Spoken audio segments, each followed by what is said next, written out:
Shalom, ada sukacita men. Ya, saya buka masker saya karena jarak kita cukup jauh. Bapak, Ibu, dan Saudara tetap mengenakan masker ya, karena memang situasi masih pandemi.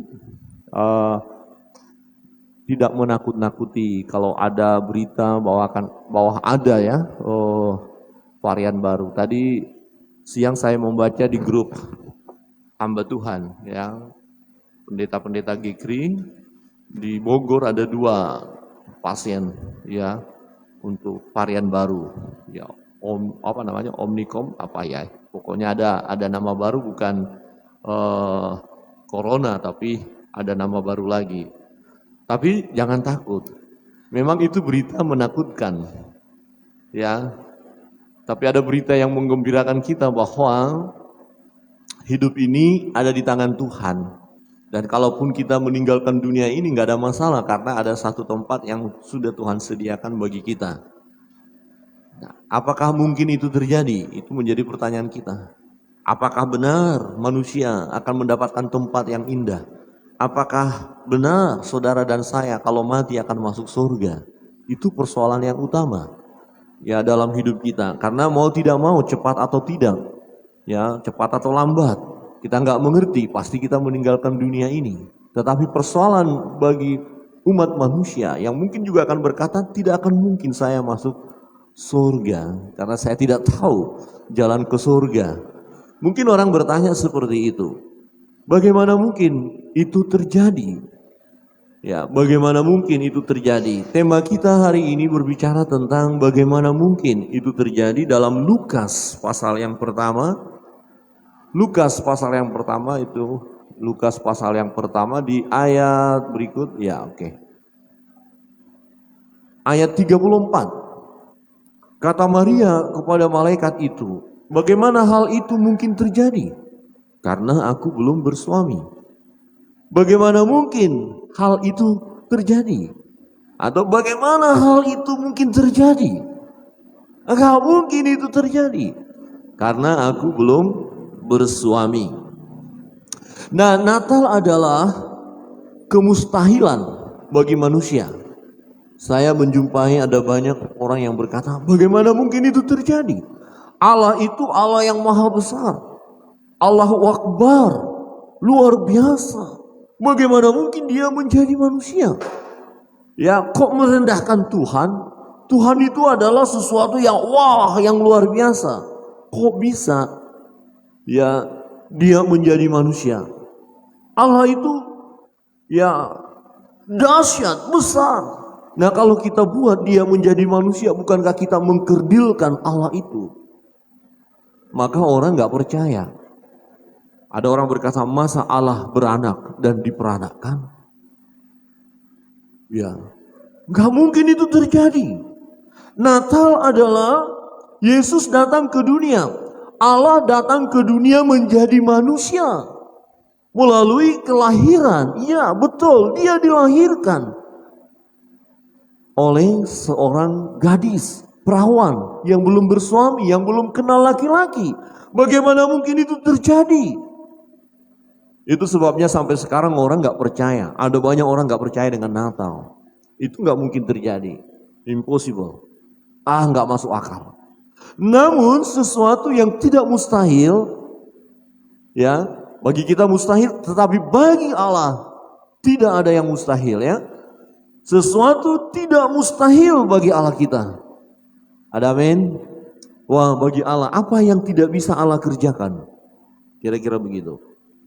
Bapak Ibu, tidak hanya mengenai Natal yang secara manusia tidak mungkin terjadi. Dalam hidup saudara dan saya, dalam hidup kita hari lepas hari, sesungguhnya ada ketidakmustahilan bagi kita. Tetapi fakta kita melihat, kita menyaksikan, ternyata itu terjadi. Itu menjadi sesuatu yang nyata. Tadinya bagi kita itu mustahil, gak mungkin terjadi gitu loh. Ada orang yang melihat, ya tadi pagi Ibu Pendeta melihat kesaksian, ya Kik Andy ya. Dia bagaimana hidupnya diceritakan ya sangat-sangat memprihatinkan yang membawa acara itu ya. Ya, sangat-sangat luar biasa, prihatin sekali. Dan sekolahnya pun ya dikatakan, aduh, ya tidak menerima pendidikan yang luar biasa, yang hebat. Karena keadaan ekonomi, keadaan keluarga yang berantakan ya, papa mama begitu. Ya tidak ada keharmonisan dia rasakan. Tetapi pada akhirnya dia bisa memimpin acara, bahkan berbicara di kalangan intelektual. Padahal dia nggak ada sekolahnya tinggi-tinggi. Dan dia berkata, nggak mungkin ini terjadi. Kalau dia melihat biografinya, nggak mungkin ini terjadi. Dan satu pengakuannya, ya yang kami dengarkan dari kesaksiannya, ini bisa terjadi karena Tuhan Yesus. Wow, dahsyat. Ini terjadi karena Tuhan, karya Tuhan. Nah sebenarnya dalam hidup saudara dan saya, jika saudara dan saya ada pada hari ini, sebagaimana adanya saat ini adalah karya Tuhan. Bagi kita sesuatu yang mustahil sebenarnya. Kok bisa kita ada di Bali?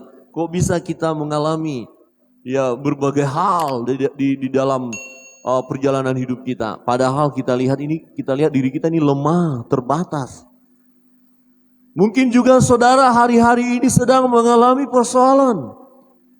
Ya, menurut saudara tidak akan mungkin itu terselesaikan. Tetapi mungkin bagi Tuhan. Mungkin saudara punya impian yang luar biasa. Akan menjadi orang-orang pribadi-pribadi yang sukses, yang bahagia. Tapi ketika melihat keadaan kita seperti sekarang, mungkin kita berkata, saudara berkata, bagaimana mungkin itu terjadi? Apakah saya bisa berhasil? Apakah bisa menjadi seorang pemimpin? Apakah akan bisa punya perusahaan? Apakah akan terus menerus ya kos-kosan? Apakah tidak akan terjadi perubahan saya menjadi orang berhasil? Mungkin ada seseorang berkata kepada saudara, Bapak Ibu saudara, saudara akan berhasil. Saudara akan jadi orang hebat.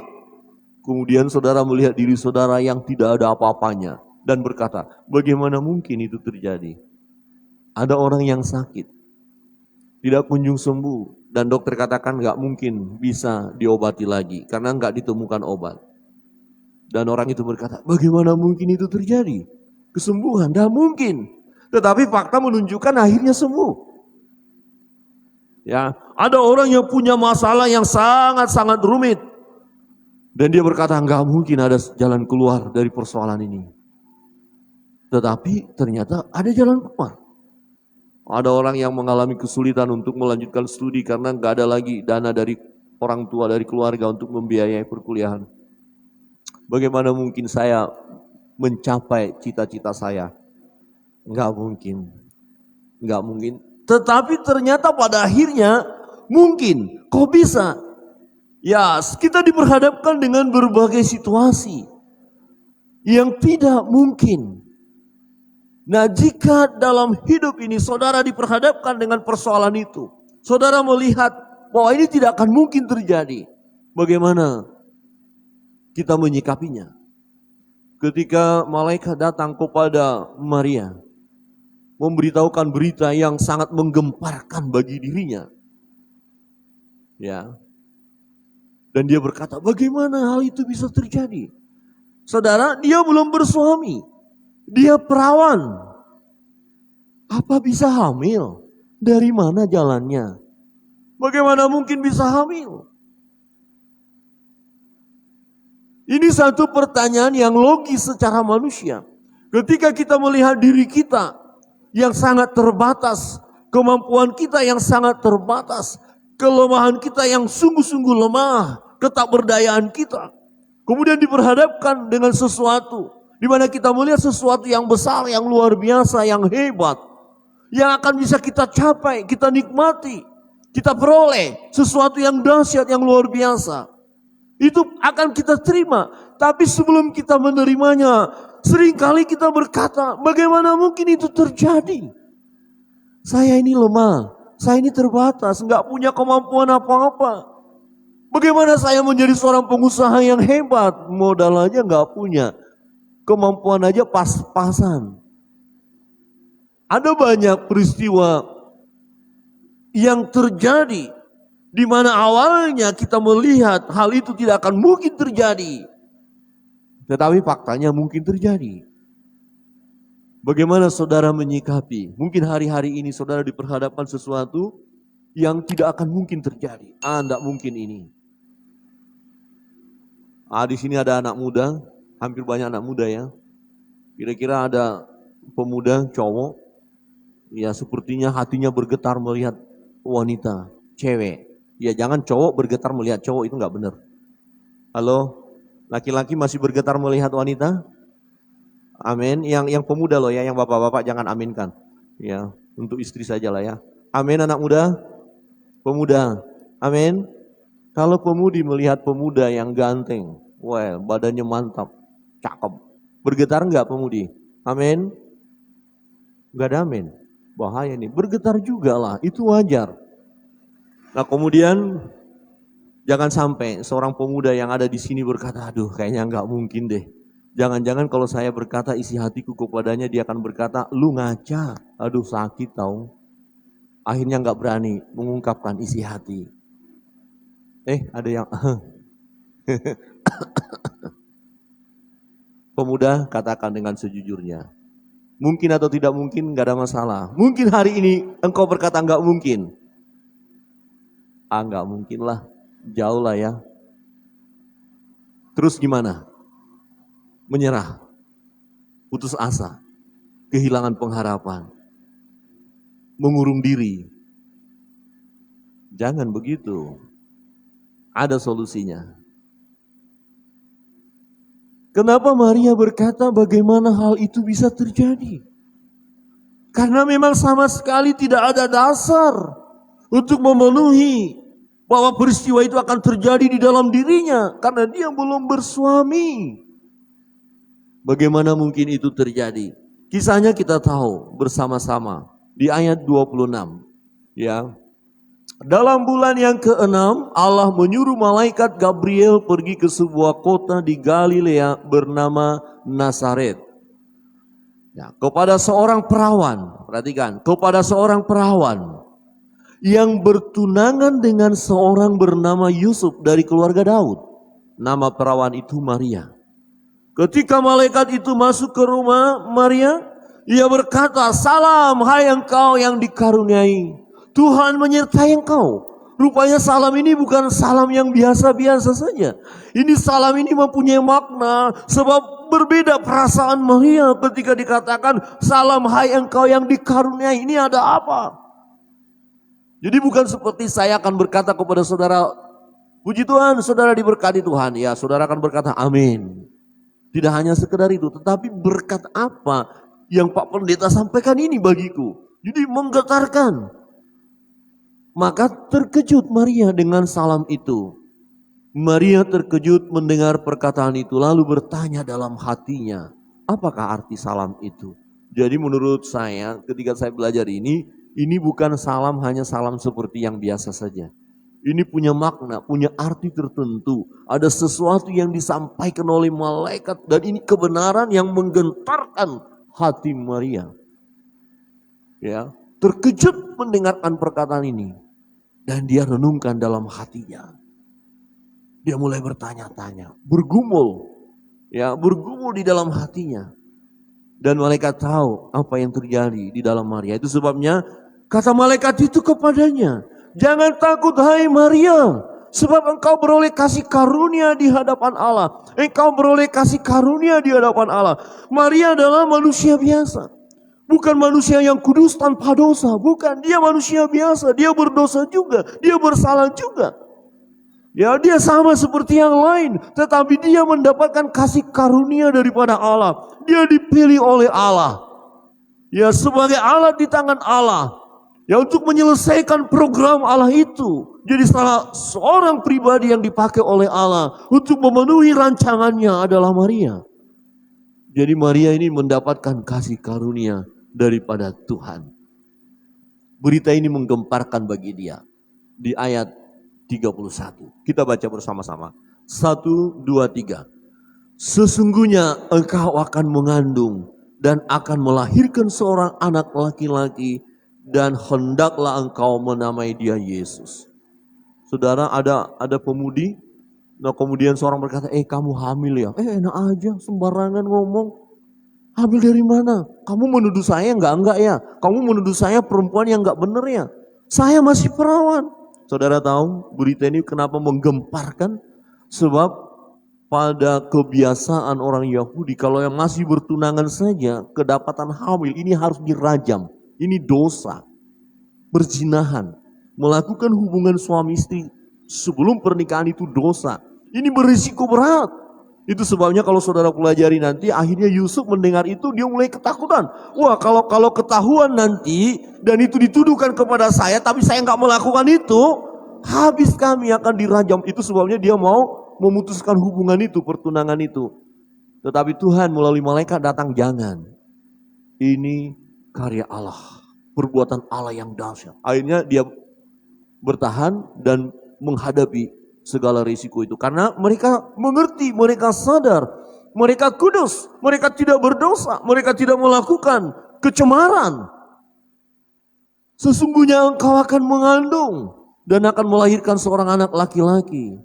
Dan hendaklah engkau menamai dia Yesus. Yang menarik adalah Bapak Ibu, malaikat itu memberitahukan siapa yang akan lahir itu.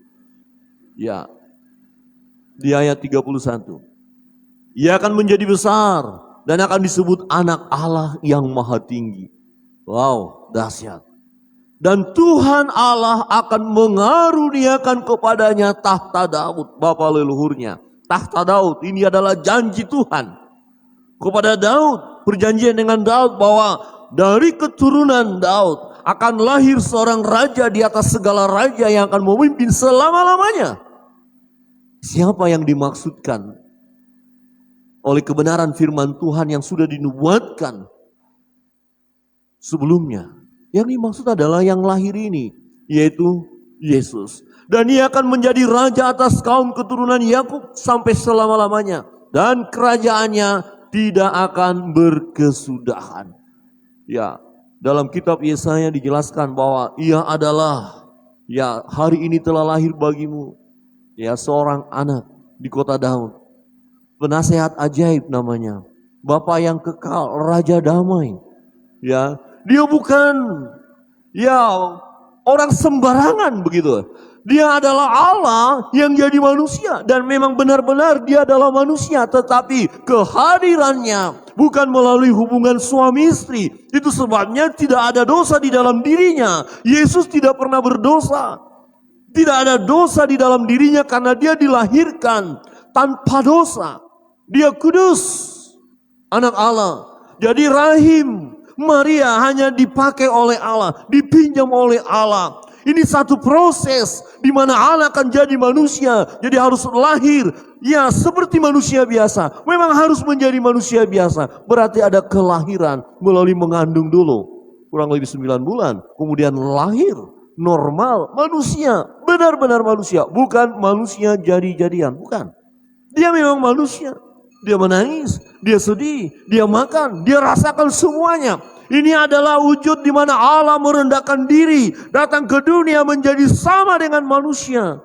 Dengan satu tugas utama yang hendak dia lakukan adalah untuk menyelamatkan umat manusia yang berdosa itu. Saudara yang terkasih dalam Tuhan, rahim Maria dipakai oleh Allah. Tetapi ini bukan hal yang gampang bagi Maria. Maka dia bertanya, bagaimana mungkin itu terjadi? Saudara, bukan hanya Natal yang mungkin kita akan berkata bagaimana mungkin itu terjadi. Oke, kita yang sudah percaya kepada Tuhan, kita tidak berkata lagi bagaimana mungkin itu terjadi. Tetapi masih banyak orang yang belum percaya bahwa Yesus datang ke dunia, ya, mengambil rupa manusia atau jadi sama dengan manusia. Yang walaupun dia adalah Allah, yang adalah juga manusia 100%. Bagi orang yang belum percaya saat ini, mereka akan berkata, bagaimana mungkin itu terjadi? Itu tidak masuk akal, gitu loh. Bukan hanya masalah Natal, ada banyak peristiwa di depan kita yang secara manusia kita akan berkata, wah, tidak akan mungkin terjadi. Bagaimana respon kita menghadapi sesuatu yang tidak mungkin terjadi bagi kita? Bagaimana respon saudara ketika menghadapi sesuatu yang tidak mungkin bagi kita secara manusia? Melalui pengalaman daripada Maria, yang pertama yang harus kita lakukan adalah kita harus menerima kebenaran bahwa bagi Allah tidak ada yang mustahil. Jadi pandang kepada Allah. Allah adalah Dia yang berkuasa. Dia yang membuat dari yang tidak ada menjadi ada. Berarti tidak ada sesuatu yang tidak bisa Dia kerjakan. Jadi kalau Maria akhirnya mengandung padahal dia perawan, itu sesuatu yang mungkin. Dan itu bisa Allah buat. Karena Allah adalah Allah yang berkuasa. Dia bisa menjadi manusia dan memang menjadi sama dengan manusia melalui proses kelahiran. Tanpa melalui hubungan suami istri. Jadi betul-betul Maria masih perawan. Secara ilmu pengetahuan. Ini sesuatu yang tidak mungkin. Maka golongan yang tidak percaya kepada Tuhan berkata, masalah Natal ini adalah berita dongeng. Bagaimana mungkin tanpa hubungan suami istri kok ada kelahiran? Enggak mungkin. Jadi ini dongeng. Atau berkata, benar sebenarnya mereka sudah lakukan hubungan suami istri. Hanya dibuat saja cerita sedemikian rupa supaya menggiring orang melihat kepada Yesus adalah kudus. Jadi ini pengetahuan manusia untuk mencocok-cocokkan kira-kira begitu. Tetapi bagi kita tidak perlu meragukan tentang Natal. Kita tidak perlu meragukan kealahan Yesus. Kita tidak perlu meragukan kemanusiaannya Yesus. Karena memang Dia adalah Allah yang datang ke dunia melalui proses kelahiran itu. Karena Dia memang menjadi manusia. Nah, bagi Allah tidak ada yang mustahil. Ini perlu kita pegang. Kita tahu Allah yang bisa melakukan segala hal. Sesuatu yang dikerjakan oleh Allah akan mungkin terjadi. Jadi yang perlu kita lihat ini karyanya siapa? Ini perbuatannya siapa? Ini suara ini dari mana? Kalau firman berkata bahwa firman itu iya dan amin. Firman itu adalah firman Allah sendiri. Berarti firman itu akan terjadi. Waktu malaikat berkata, bukan atas pikiran daripada malaikat itu. Malaikat hanya menyampaikan aja berita daripada Allah. Malaikat Gabriel diutus oleh Tuhan hanya menyampaikan saja. Jadi berita itu adalah berita dari Tuhan. Kalau saudara mendengar berita dari Tuhan, jangan saudara ragu-ragu. Walaupun secara pikiran kita berkata enggak mungkin terjadi. Enggak mungkin. Tetapi karena ini perkataan Tuhan, karena ini adalah firman Allah, karena ini dikerjakan oleh Allah, maka aku menerima kebenaran. Bagi Allah tidak ada yang mustahil. Amin. Bukan hanya masalah Natal. Masalah dalam kehidupan saudara. Pergumulan saudara. Apapun itu, ketika saudara melihat, sepertinya memang bagi saudara tidak mungkin terjadi. Tapi coba pelajari firman Allah. Coba datang kepada Tuhan. Saksikan kuasa Tuhan, saksikan kemuliaan Tuhan. Bukankah Tuhan akan memberikan jalan keluar untuk persoalan pergumulan kita? Bukankah Tuhan akan membuat mujizat? Kalau Tuhan bisa membuat mujizat, bagaimana mungkin kita meragukan Dia? Meragukan firman-Nya. Saudara yang terkasih dalam Tuhan.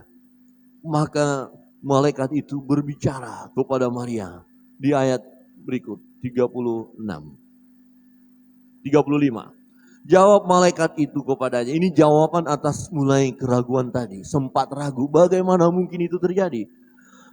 Jawab malaikat itu kepadanya, Roh Kudus akan turun atasmu dan kuasa Allah yang maha tinggi. Jadi ini pekerjaan Allah. Apa yang tidak bisa Allah buat. Ini yang kadang-kadang membuat kita mengalami kegoncangan iman ketika kita melihat peristiwa yang kita hadapi atau masalah yang kita hadapi, persoalan yang kita hadapi yang membuat kita melihat tidak akan mungkin bisa tertolong, tidak akan mungkin bisa terselesaikan. Tapi kita tidak melihat kepada kuasa Allah. Kita hanya melihat besarnya persoalan kita, pergumulan kita. Lupa kita melihat besarnya kuasa Allah. Maka malaikat itu berkata, Roh Kudus, Roh Allah akan turun atasmu dan kuasa Allah, perbuatan Allah, karya Allah, pekerjaan Allah yang maha tinggi akan menaungi engkau. Sebab itu, anak yang kau lahirkan itu akan disebut kudus, anak Allah. Kenapa disebut kudus, anak Allah? Karena proses kelahiran itu, ya, bayi Yesus ketika masih dalam kandungan, dia tidak dihasilkan melalui hubungan suami istri. Kalau melalui hubungan suami istri, maka dia mewarisi dosa. Dosa keturunan, dosa Adam diwarisinya. Tetapi Yesus tidak mewarisi dosa keturunan, dosa Adam. Tidak. Karena ya dia dilahirkan bukan melalui hubungan suami istri. Jadi tidak ada masalah tentang dosa dalam hidupnya. Maria hanya dipakai rahimnya oleh Allah. Dan itu berkat bagi Maria. Jadi bukan sesuatu yang hebat, yang luar biasa bagi Maria. Tidak perlu juga kita mengagung-agungkan, bahkan menyembah Maria. Enggak perlu ya. Dia hanya dipakai oleh Allah. Saudara yang terkasih dalam Tuhan. Anak itu, anak yang dilahirkan itu adalah kudus. Ya. Disebut kudus. Anak Allah. Jadi sebutan anak Allah. Ini sebutan, bukan Allah beranak. Bukan. Tapi ini istilah. Sebutan yang menunjuk bahwa dia adalah Allah. Allah yang datang ke dunia. Menjadi manusia melalui proses kelahiran. Disebutlah namanya anak Allah. Yang punya pengertian dia adalah Allah yang sejati. Maka kita mengenal Allah Tritunggal. Allah Bapa, Anak, dan Roh Kudus. Dia Esa, satu. Dia datang ke dunia. Menjadi sama dengan manusia. Di ayat 36 berkata begini. Dan sesungguhnya Elisabet sanakmu itu, ia pun sedang mengandung seorang anak laki-laki pada hari tuanya. Dan inilah bulan yang ke-6 bagi dia yang disebut mandul itu. Kenapa ini penting? Begini, tidak mudah kita umat manusia ini percaya kepada berita. Sekalipun yang menyampaikan berita itu adalah malaikat. Karena ya kecenderungan kita ini sebenarnya susah percaya loh. Saudara punya Alkitab, membaca, tapi prakteknya seringkali ya ragu-ragu kepada firman itu. Bimbang. Buktinya begini. Waktu kita sakit, kita tahu Tuhan bisa kasih sembuh. Tapi ketika kita berdoa belum kunjung sembuh. Berapa banyak orang Kristen yang akhirnya pergi ke paranormal. Berarti dia gak percaya janji Tuhan. Gak percaya firman Allah. Kita tahu firman Tuhan. Cari dahulu kerajaan Allah dan kebenarannya, maka semua akan ditambahkan kepadamu. Jangan khawatir, jangan takut. Tetapi berapa banyak di antara kita yang tidak mengandalkan Tuhan. Mengandalkan diri sendiri dan bahkan terus berada di wilayah ya sekitar kekhawatiran apa yang harus kami makan, minum dan segala macam. Kita tahu kebenaran, tapi untuk mempercayainya, di sini kelemahan kita. Itu sebabnya ya ada bukti yang disampaikan kepada Maria. Coba buktikan, dan betul Maria pergi mengunjungi sanaknya, keluarganya yang bernama Elisabet. Ini udah tua, berarti nenek. Dia mengunjungi nenek Elisabet yang mandul, yang gak punya anak. Loh, ternyata hamil 6 bulan. Lagi-lagi dipertontonkan kepada kita sesuatu yang tidak mungkin bagi manusia, mungkin bagi Allah. Kalau saudara belajar firman Allah, ada nama-nama wanita ya yang nyata-nyata dikatakan dalam firman Tuhan, mandul, tidak punya anak, sudah mati pucuk, tetapi hamil dan kemudian melahirkan dengan baik. Saudara, Maria berjumpa dengan Elisabet dan akhirnya dia rasakan sesuatu. Betul apa yang dikatakan oleh malaikat itu. Benar. Jadi jangan pernah kita meragukan firman Allah. Kadang-kalanya memang kita minta bukti. Orang yang masih ragu-ragu akan minta bukti. Gak ada masalah, boleh saja. Tetapi jangan terus-terus kita ragu akan firman Allah. Kalau hari-hari yang lalu kita sudah diberkati Tuhan, ditolong oleh Tuhan, dan doa kita dikabulkan oleh Tuhan. Mengapa persoalan baru yang mulai kita jumpai membuat kita ragu-ragu akan pemeliharaan Tuhan? Kemudian kita minta tanda lagi, minta bukti lagi. Bukti hanya diberikan kepada orang yang ragu-ragu. Tapi bagi orang yang tidak ragu-ragu tidak perlu, karena sudah yakin. Jadi yakinilah kebenaran firman Allah. Allah mampu melakukan segala sesuatu. Maka ayat 37, sesuatu yang harus mendarat di dalam hidup kita. Kita baca bersama-sama ayat 37. 1, 2, 3. Sebab bagi Allah tidak ada yang mustahil. Ini jawaban yang indah. Oh, kamu akan berhasil. Alah, orang berkata, gimana kau berhasil, keadaanmu begini. Keadaanmu aja, aduh. Sangat-sangat jauhlah untuk kau berhasil. Tapi hati kita berkata, enggak, saya akan berhasil. Sebab Allah akan bisa membuat aku berhasil. Bagi Allah aku tidak ada yang mustahil. Oh, engkau akan pribadi yang dihormati. Nanti akan menjadi orang yang berhasil, yang dihormati, yang bisa membagi-bagikan berkat kepada orang lain. Engkau akan menolong orang lain, engkau menjadi orang yang hebat. Loh, kita lihat keadaan kita, dan mungkin ada orang lain berkata, Allah, gak mungkin lah keadaanmu kayak gini, pasti ya gini-gini aja terus. Tapi kita mau berkata, tidak, bagi Allahku tidak ada yang mustahil. Amin. Amin. Saya punya sahabat merantau ke Bali ini. Ya, hanya lulusan SMP. Keterampilan sangat minim. Tapi ya dia dibentuk, diproses di Bali ini. Dia mulai jatuh bangun usaha, dia mulai sampai kesaksiannya kepada saya adalah mereka jual cincin pernikahan mereka untuk hanya beli alat-alat yang digunakan. Pernah ditipu, waduh luar biasa. Tapi mereka memulai dengan dasar firman Tuhan. Saya masih ingat dia berkata, ya dia kutip dari firman Tuhan, apa yang ada padamu, berikan kepada Tuhan. Ya, bawa kepada Tuhan. Tuhan ini yang aku punya. Berkatilah Tuhan. Dan akhirnya betul Tuhan berkati mereka. Usahanya mulai maju. Mereka bikin batik pakaian. Akhirnya ada ya pesanan dari luar negeri langsung bayar ya. DP-nya langsung semua. Akhirnya luar biasa. Punya karyawan yang banyak. Wah luar biasa, luar biasa. Orang yang berhasil. Kalau ada orang melihat dia waktu datang dan melihat dengan keadaan yang sudah berhasil, orang akan berkata, bagaimana mungkin itu terjadi? Dan beliau sampai sekarang setia, tetap mendukung pelayanan. Dia pernah membantu membangun satu gereja di daerah lain. Dia bangun, karena dia udah diberkati Tuhan. Saudara yang terkasih dalam Tuhan, sebab bagi Allah tidak ada yang mustahil. Tidak ada yang tidak mungkin. Kalau Tuhan mau membawa kita kepada keberhasilan, kepada kebahagiaan, menjadi seorang pemimpin, menjadi seorang berhasil. Memang ada tantangan, ada banyak faktor di sekeliling kita yang mau menghambat rancangan Allah dalam hidup kita. Tetapi apapun yang menghambat itu tidak akan mampu menghambat karya Allah dalam hidup kita. Amin. Bagi Allah tidak ada yang mustahil. Jadi jangan kita kecut, jangan tawar hati. Jangan mulai kehilangan pengharapan oleh karena melihat keadaan diri kita yang tak berdaya ini. Mulai ragu kepada firman, jangan. Tetapi justru seperti Bapak Abraham, ketika dia tidak ada dasar untuk berharap, pada saat seperti itu dia semakin berharap kepada Tuhan. Karena Tuhanlah yang akan mengerjakannya baginya. Tuhan yang akan mengerjakan bagi kita. Tuhan yang akan mengerjakan bagi saudara. Apa yang tidak mungkin bagi saudara? Hari-hari ini saudara diperhadapkan dengan sesuatu yang tidak mungkin bagi saudara.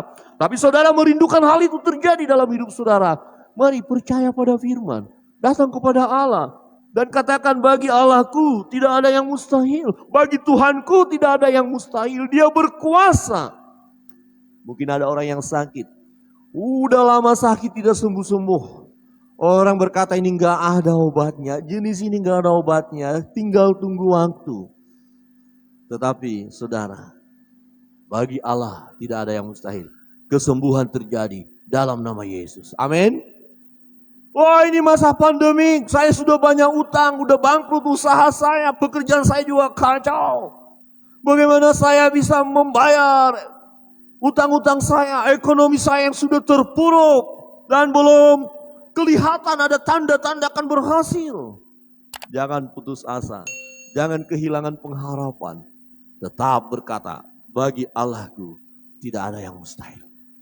Percayalah kepada firman Allah. Ketika kita menghadapi sesuatu yang tidak mungkin terjadi, ya bagi kita, respon kita adalah percaya kepada firman, percaya kepada Allah. Dia Tuhan yang sanggup melakukan yang terbaik bagi kita. Dia yang mengerjakan bagi kita. Bagaimana proses kehamilan daripada Maria yang perawan itu? Roh Tuhan yang maha tinggi, yang berkuasa, yang bekerja. Saudara yang terkasih dalam Tuhan, ada banyak yang akan terjadi dalam hidup kita. Sesuatu yang kita katakan tidak mungkin terjadi. Tetapi oleh karena iman percaya kita, oleh karena firman Allah yang kita pegang, oleh karena Allah yang kita sembah adalah Allah yang hidup, Allah yang berkuasa, maka sesuatu yang tidak mungkin terjadi itu akan terjadi dalam hidup kita. Amin. Amin. Coba lihat kiri kanan dan katakan percaya kepada firman. Percaya kepada firman, jangan ragu-ragu. Alkitab berkata, orang yang ragu-ragu, orang yang bimbang tidak akan dapat apa-apa. Seperti kapal di tengah lautan, terombang-ambing. Kenapa kita tidak mengalami kuasa Allah, kedahsyatan Allah? Salah satu penyebabnya adalah kemungkinan besar kita ragu-ragu kepada Tuhan. Kita ragu-ragu kepada firman. Ketika ada orang yang sakit datang kepada Yesus, supaya dia disembuhkan. Apa yang Tuhan Yesus katakan? Jadilah sesuai dengan imanmu. Oh, saya mau sembuh, jadi sesuai dengan imanmu. Sembuh dia. Oh, saya mau berhasil Tuhan dalam hidup ini. Rumah tangga saya menjadi rumah tangga yang harmonis. Jadilah sesuai dengan imanmu. Pekerjaan saya akan meningkat. Masa depan saya akan indah. Pelayanan saya akan berkembang. Jadilah sesuai dengan imanmu. Maka itu akan terjadi karena Tuhan yang akan mengerjakan bagi kita. Kalau kita akan mengerjakannya, kita lemah, kita terbatas, kita tidak akan mampu. Benar, sama seperti Maria, kita akan berkata, bagaimana mungkin hal itu bisa terjadi? Tetapi malam hari ini kita diingatkan, supaya kita percaya pada firman, percaya kepada Allah yang mampu mengerjakannya, dan Dia beri yang terbaik dalam hidup kita. Yang kedua, ya kita harus menyikapi. Yang kedua, tunduk kepada kehendak Allah. Kita tahu kebenaran firman Allah, jangan lari dari kenyataan, jangan menghindar. Apapun yang terjadi bagi kita, atas kehendak Allah, kita harus menerimanya dengan sukacita, sebab kehendak Allah adalah baik. Tuhan tidak hendak mencelakakan Maria, tidak. Walaupun budaya, ya kalau salah-salah tafsir mereka bisa habis dia. Bisa dirajam, dilempar dengan batu, karena akan dituduh sudah melakukan perzinahan. Tetapi Tuhan tidak mau membawa Maria untuk masuk kehancuran, tidak. Justru ini adalah berkat khusus bagi Maria. Maria mendapatkan kasih karunia. Jadi kalau saudara ya mengalami sesuatu peristiwa walaupun secara manusia mungkin itu tidak nyaman. Tetapi perhatikan, Allah tidak pernah meninggalkan kita. Kita mau tunduk kepada Allah, kehendak Allah. Kita mau berkata, aku mau mengikuti kehendak-Mu Tuhan. Sebab firman Tuhan berkata, segala sesuatu yang terjadi, ya Allah turut bekerja dalam segala hal untuk mendatangkan kebaikan bagi setiap kita yang mengasihi Dia. Hari ini kita mengalami kesulitan yang luar biasa, dan itu Tuhan izinkan. Kita mau berkata, puji Tuhan, aku mau terima dengan sukacita. Amin. Amin. Atau justru protes sama Tuhan, kecewa sama Tuhan, bersungut-sungut sama Tuhan. Sebab kehidupan ini naik turun loh ya. Tadi pagi saya katakan seperti kita melihat monitor, orang yang sakit ya dicek jantungnya. Naik turun. Gambarannya sukacita, oh haleluya, ketawa-ketawa, oh menangis, menderita, sedih. Oh naik lagi, ini normal. Gembira, sedih, ketawa, susah, diberkati, potong gaji, ya apalagi belum bisa bayar uang kos, turun lagi ya. Oh ada teman yang bantu, naik lagi, rezeki menomplok terus, itu bagus. Jadi kalau saudara suka duka silih berganti itu bagus. Jadi gini loh, coba lihat kiri kanan dan katakanlah ya, yang kiri dan kanan berkata waktu melihat saya punya masalah. Terus dibalas, puji Tuhan. Ya. Halo, coba lihat kiri kanan dan katakan, saya punya masalah. Terus yang sebelahnya bilang, puji Tuhan. Entah, ya siapa punya masalah, siapa yang sedih, saya nggak tahu. Jadi masalah saudara membuat saudara susah, sedih, menangis, menderita. Pokoknya, ya aduh kacau banget. Pokoknya susah banget, susah sekali ya. Jadi katakan ke sebelah kiri atau kanannya, satu orang, aduh saya susah. Tapi yang sebelahnya berkata, puji Tuhan. Ya, coba katakan kiri kanan. Udah belum? 1, 2, 3. Gak ada yang bilang nanti kau awas kau ya. Masa aku menderita kau bilang puji Tuhan. Loh, kalau Tuhan izinkan saudara menderita, apa gak puji Tuhan? Masa karena baru gajian baru haleluya? Bos belum kasih gaji langsung marah-marah, ambil cerulit, kasih enggak? Enggak boleh lah. Saudara yang terkasih dalam Tuhan, bukankah itu yang terjadi ketika Pak Ayub dikatakan oleh istrinya, ya mereka sudah kehilangan semua. Pak Ayub sakit, kemudian istrinya bilang, Pak Ayub, kutuki Allahmu, matilah kau. Pak Ayub bilang, kau kayak perempuan gila aja. Apakah kita hanya menerima yang baik daripada Allah dan tidak menerimanya ketika hal yang tidak baik yang kita terima? Jadi saudara, ada kalanya kita diperhadapkan masa sukar. Di situ juga Allah ada, Allah hadir. Jangan putus asa karena Allah akan mengangkat kita. Allah akan menolong kita, Allah akan menghibur kita. Allah akan menunjukkan kuasanya. Justru ketika kita tak berdaya, sebagaimana Rasul Paulus mengakuinya, ketika dia tidak berdaya, disitulah dia melihat kuasa Tuhan. Disitulah dia mengakui kehebatan Allah. Seringkali ketika kita hebat, kuat, kita lupa kalau Tuhan yang lebih hebat, yang membuat kita menjadi hebat. Tetapi ketika kita sudah tidak hebat, sudah tidak berdaya, tidak mampu buat apa-apa, baru kita melihat, oh ya Allah, Engkau hebat.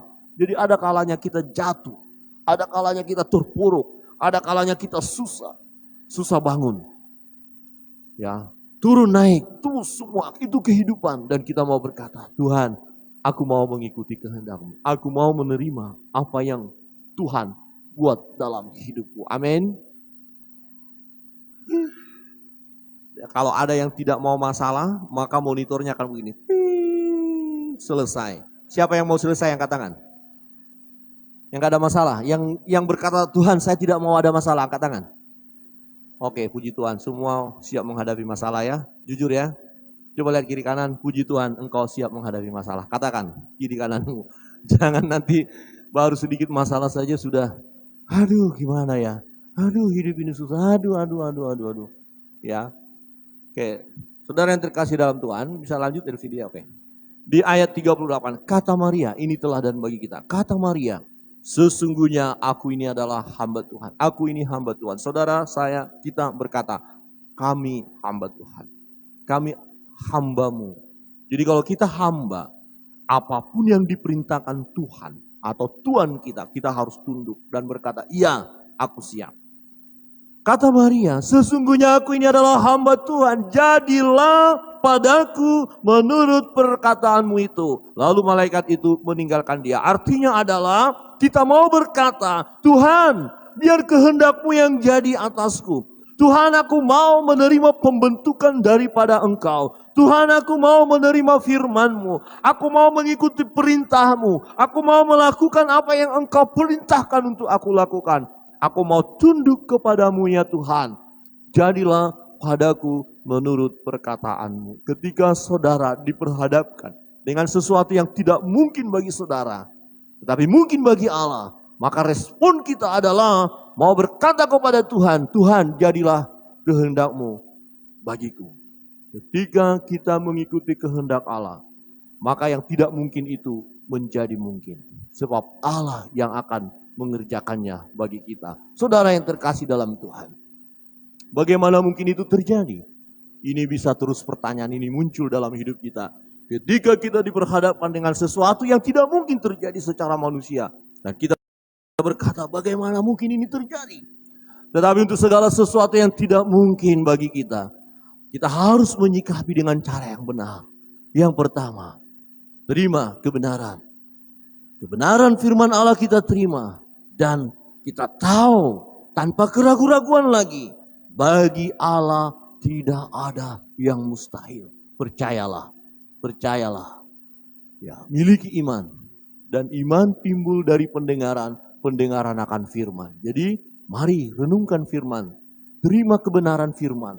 Hidup sesuai dengan firman. Dan yang kedua, kita mau tunduk kepada Allah, kepada kehendak Allah. Kalau kita tahu kehendak Allah dalam hidup kita, ketika kita masa sukar, masa sulit, ada pergumulan yang secara manusia kita berkata tidak akan mungkin ada jalan keluarnya.